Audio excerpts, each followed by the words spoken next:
Assalamu alaikum, everyone. My name is Muhi Khwaja with the Muslim Philanthropy Podcast at American Muslim Community Foundation. And today, for Women's History Month, we have on Hasna Maznavi, who is the founder and president of the Women's Mosque of America.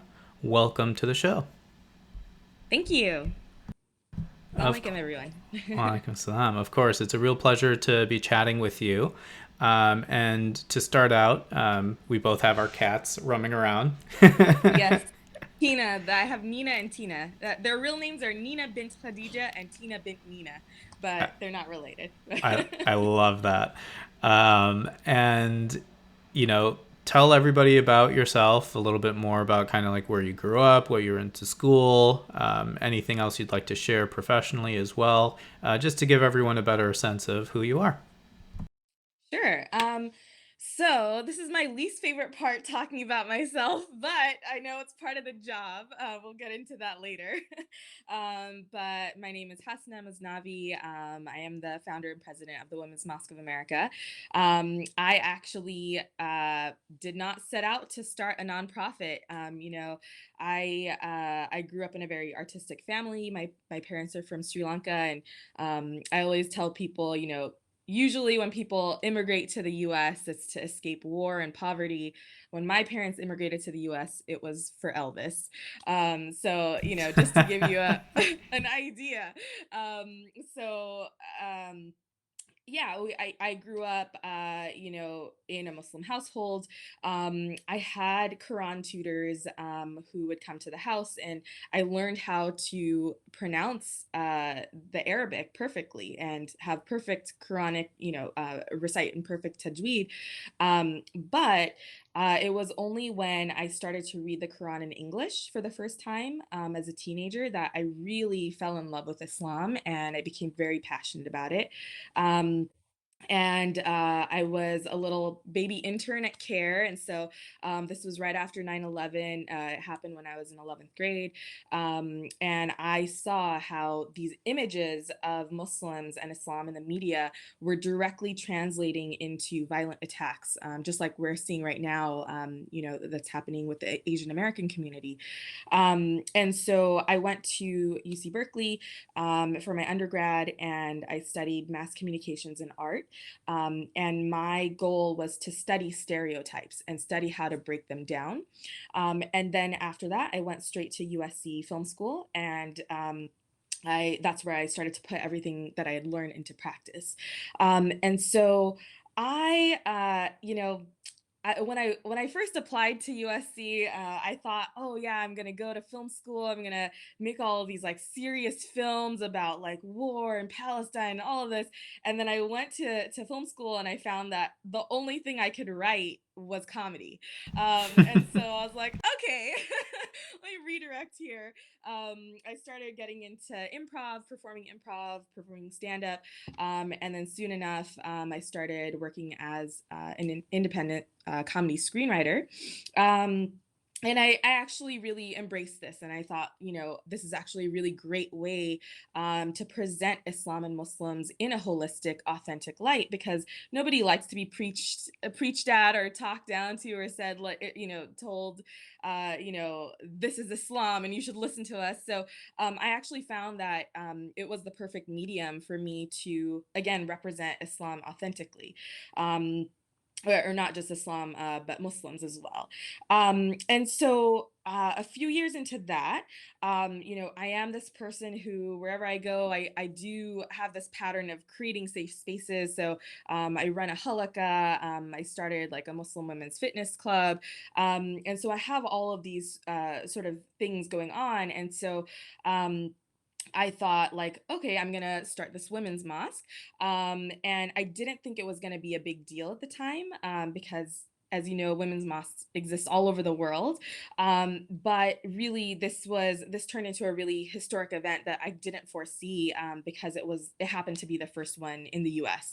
And that also kind of coincides with a secret dream that I had. And I had never told anyone about this, but when I was 7, I learned about the concept of Sadaqah Jariyah, which is the charity Mm. that keeps on giving even after you die. I think I had heard like Imam Siraj Wahaj come and talk at the mosque in Orange County, and so I was like, all right, before I die, I'm gonna build a mosque. And so I love I that. had been plotting and planning in the back of my mind, whenever I would see something that I didn't like, or I saw something that I did like, I would be like, okay, in this dream mosque of mine, anytime they say an Arabic word, we're going to translate into English. Oh, in this dream mosque of mine, like I went to visit Iran, I was like, okay, we're going to have clay turbas for the Shia congregants. And so I Hmm. was always collecting these ideas.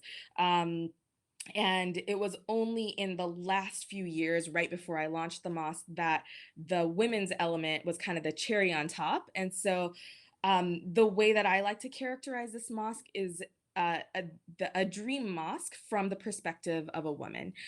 So it really is much bigger than just about women. Really, the vision is that the Muslim Ummah has this huge untapped population of talent. Muslim women, American Muslim women, are the second highest educated female religious demographic in the country. But when you step into our mosque, you don't see this talent leading the Ummah. And so it really was, the combination of these two things of, this dream mosque that I was building up, and I also had this, idea of like, oh yeah, I'm gonna make it really big in Hollywood, and then I'm gonna use all that money to build a mosque. And then I made the mistake of flipping it. I still haven't made those big bucks in Hollywood. I still have a little ways to go there, but inshallah, it's still possible. We'll see. But yeah, I did start it, in reverse order, and we launched, and we had a huge outpouring of support from men and women, from imams, from really everyone. And really, I think the thing that I want to get across, and this is, maybe I'm skipping a step. One of the things that really struck me when we launched was just the way that the media was misportraying our message. So, I was seeing headlines saying like, "Oh, Muslim women fight back and start a mosque of their own." I was like, "I'm not fighting anybody. I don't know who you're talking about, but it's not me." And I saw the way that, like, here I am, someone who has studied media, and I'm finally getting, and I've studied stereotypes, and I'm finally getting handed the mic. And then these reporters are taking 10 seconds of what I said and constructing this entirely different story to fit their agenda, for a sensationalized story. And this had a little bit of an impact on just our outreach within the Muslim community, where there were a lot of misunderstandings, where people thought like, oh, they're rejecting mosques, and it really was never that at all. Our biggest value is the middle ground value. And so, because of this, we have built a space where we are, in everything that we do, we always want to consider, do conservative Muslims feel comfortable with this? Do liberal Muslims Hmm. feel comfortable with this? How can we do everything that we do in a way that is respectful of all viewpoints, without ever straying from the teachings of Orthodox Islam?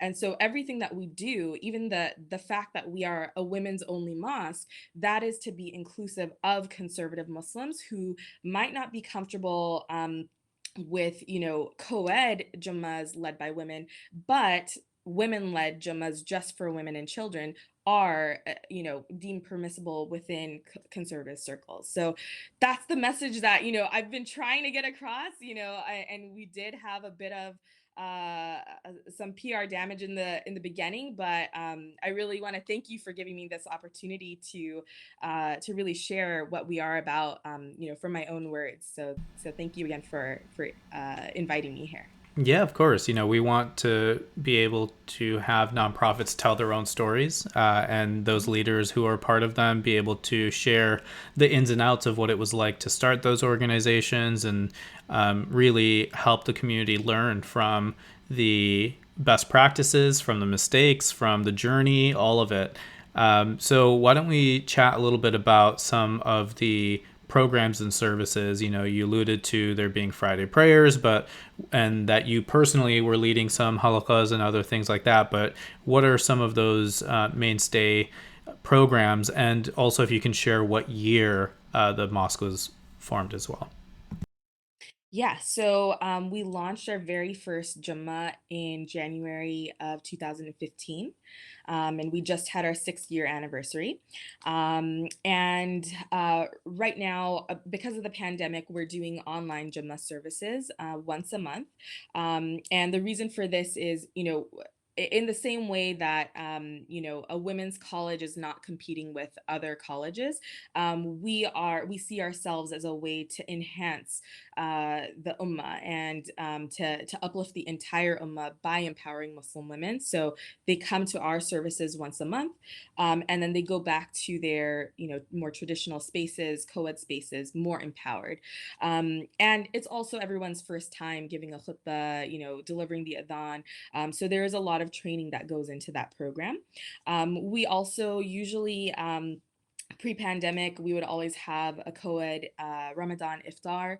Right now we're taking a break from that, and last year we did daily videos. This year inshallah we're going to have a series on famous historical Muslim women, just bite-sized videos every day of Ramadan. Love that. And yeah, really the biggest program that we want to launch is our Quran literacy program. And so as I told you in my story, knowing what was in the Quran and also knowing what was not in the Quran and what was being told to me, from culture or from, somebody's, baggage, or you never know what people are going through, what hadith they latch onto to fit their agenda. But really, the most empowering thing I ever did in my life was read the Quran in English from cover to cover as a teenager. And that is what we really want to lead people through. And so right now, we are, fundraising to hire new team members and inshallah launch that program in the future.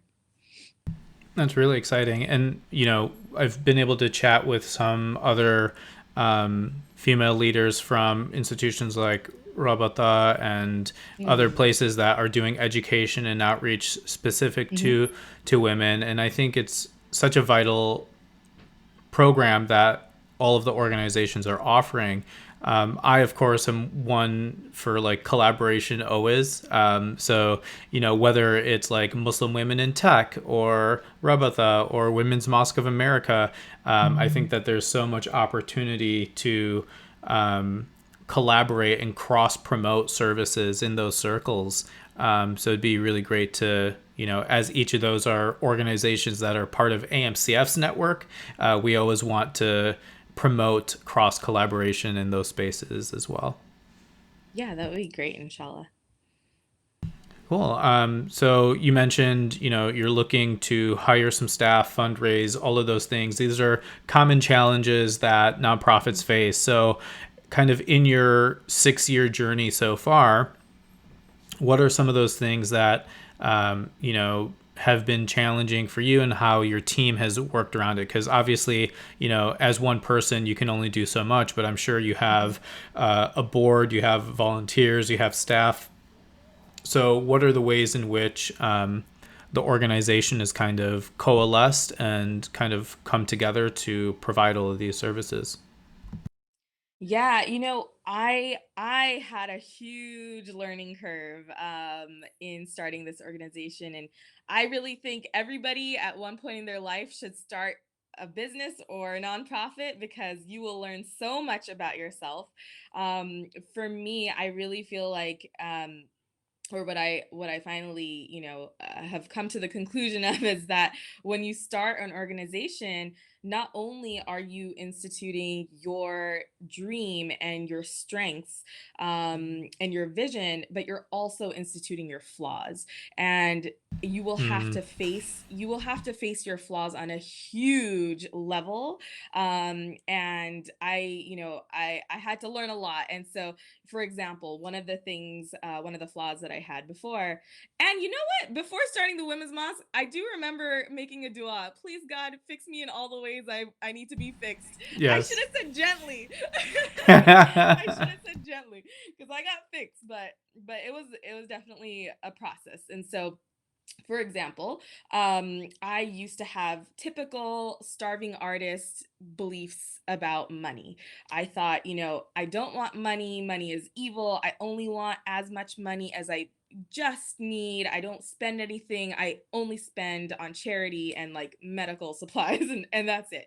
And in starting a nonprofit, you quickly realize like, oh, I wanted to fund the whole mosque myself. I didn't even want to ask for donations in the beginning. Sure. And I had to learn like, no, that this is the dunya. The dunya is imperfect.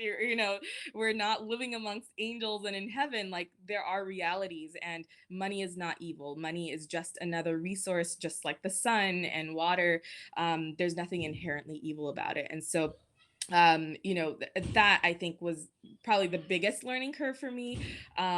Also just learning how to be more assertive, learning how to have really strong boundaries, especially, with the so-called fame element. I always like to joke that, like, I went through everything that celebrities go through without the fame and fortune. Like, like, with just being in the news and like people, all over the world talking about you, and like people coming out of the woodwork pretending like they know you, and like just rumors flying and all of this. Yeah, I just really had to get super firm about my boundaries and learn how to say no and put my foot down. And that's something that I'm still, struggling with and still growing with. But alhamdulillah, I've come a long way. Um, and yeah, I feel like as you as a leader grow, the organization also reflects that growth. And so, I do feel like now, alhamdulillah, we're at a better stage in that, we can see the future, we can see the light at the end of the tunnel. In the beginning there was just so much, so much in the media, so much from other organizations. There was just a lot of dust that had to be settled. And so, now we are in, also because of the pandemic, now we've had this sort of rest period to catch up on the work that we were behind on, and inshallah move forward, hire new help, and get the support that we need. That's great. And, as you have the rest of 2021, and, you're going to be doing this educational series about women in Islam, the program for Quran and other efforts.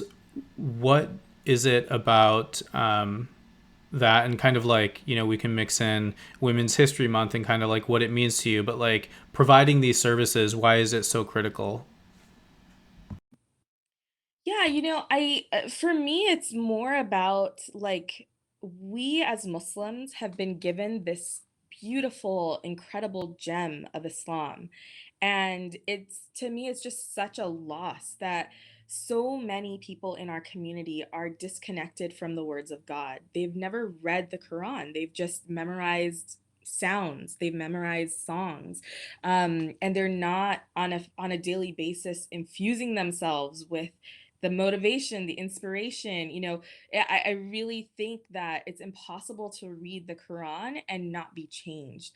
And so it's really not just about Muslims, it's really about the world. You look around us, everybody is depressed, everybody is like feeling, disconnected. People aren't, people have no sense of purpose in their life. And these are all problems that Islam, maybe not fixes, but definitely helps, and the Quran definitely helps. And so, for me, just for me, it's just a sense of like, I want to see people happy, and here is this thing that has provided me with so much happiness in my life. Like, how could I not share that gift with people, especially seeing how much suffering there is in the world and within the Muslim community. Yeah, thank you for sharing that. When it comes to the organization overall, for Women's Mosque of America, and kind of the impact that you've been able to make in Southern California, in LA, and now virtually through your monthly programs, what are some things that you hope other communities learn from and take advantage of? Because you talked about how you want to strengthen the Muslim women in the community so that when they go back to co-ed spaces within the Muslim community, they're stronger themselves, right? So tell us a little bit more about that. Yeah, I think one of the hallmarks of our khutbahs is really the vulnerability element and just involving the first person experience. So, for example, this month on March 26th, inshallah, we are having a khutbah and a pre khutbah bayan. So, that's a way to be inclusive of, people with different opinions on women led jummas. So, um, our topic is going to be on leaning on Islam to navigate pregnancy loss and abortion. And this is going to be told Mm. from the firsthand experience of Sahar Pirzada, who is works with Heart Women and Girls. And Nadia, the co-founder, is going to be giving the short clip afterwards. And so when we see women able to talk about issues from their own personal experience, also factoring in, the scholarly background and what Islam, what Islam actually teaches, it really opens up a more compassionate Islam for everyone. And when we are seeing so many children being turned away and feeling like they're not welcome in mosques, and not just children, there are a lot of women who have come to our services and have said, this is the first time I'm coming back to a mosque in 2 decades. Wow. I was kicked out of a mosque for not wearing a scarf, for this or for that. And being able to come into our space and truly connect to the words of God, and also hear your own experience reflected back to you from someone who has lived that experience, I think is really powerful, not just for the women but for everyone who's listening. A man can talk about it, but unless he's actually experienced something like that, he can't truly empathize in a way that a woman can. So, in that way, I do see that we are having an impact just in terms of highlighting mental health in the Muslim Ummah. Raising women's voices and their lived experiences, presenting a more compassionate view of Islam. There are 99 names of God that we know of, right? And in every single chapter of the Quran, except for one, 113 chapters all start with Ar-Rahman Ar-Rahim, the most merciful, the most compassionate. And so this is what we are trying to infuse back into the Ummah. And it starts with providing this space for women and children. And inshallah, we have a ripple effect out into the larger community. Yeah. For those of you who don't know, Heart Women and Girls is also another charity that is in the AMCF nonprofit directory, along with Women's Mosque of America and so many other fantastic organizations.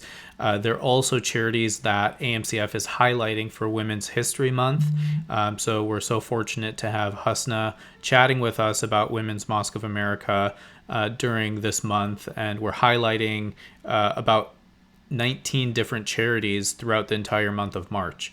Not all of them are making it onto the podcast just to scheduling issues, but we're really fortunate for you taking the time to chat with us. And everybody can find out more about the Women's Mosque on their Instagram, which is just Women's Mosque, or their website, womensmosque.org. You can also take a look at AMCF's Instagram to see all the different organizations we're highlighting throughout the month.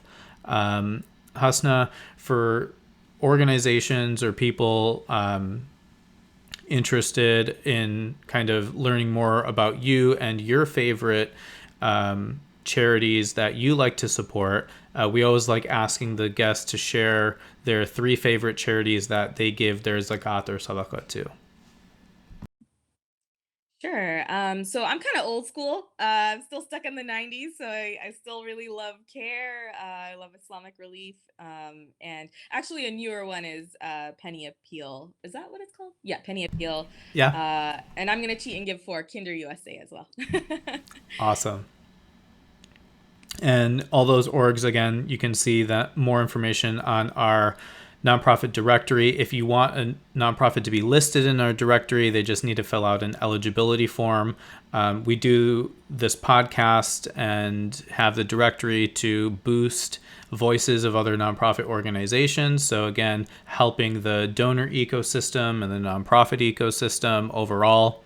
Is there anything else that you'd like to share about just kind of your nonprofit startup journey, and kind of advice that you have for others? I know you're encouraging people to either start up a nonprofit or a business and just to have that experience. So what are some of the things that you valued through this experience? Yeah, I mean, I guess as a last piece of advice, I would just say to take breaks. That was another place I needed to be fixed. And so um, you have to, as the saying goes, you can't give from an empty cup. You have to take breaks. Um, you have to do things give you energy so that you have the energy to give. That does it not That's not Right. just financially, but also, socially with friends. For me, I love going to the beach, going surfing, running. Um, Having fun, taking breaks, and spending that time on yourself and self-care, so that you can give, and you can give long term.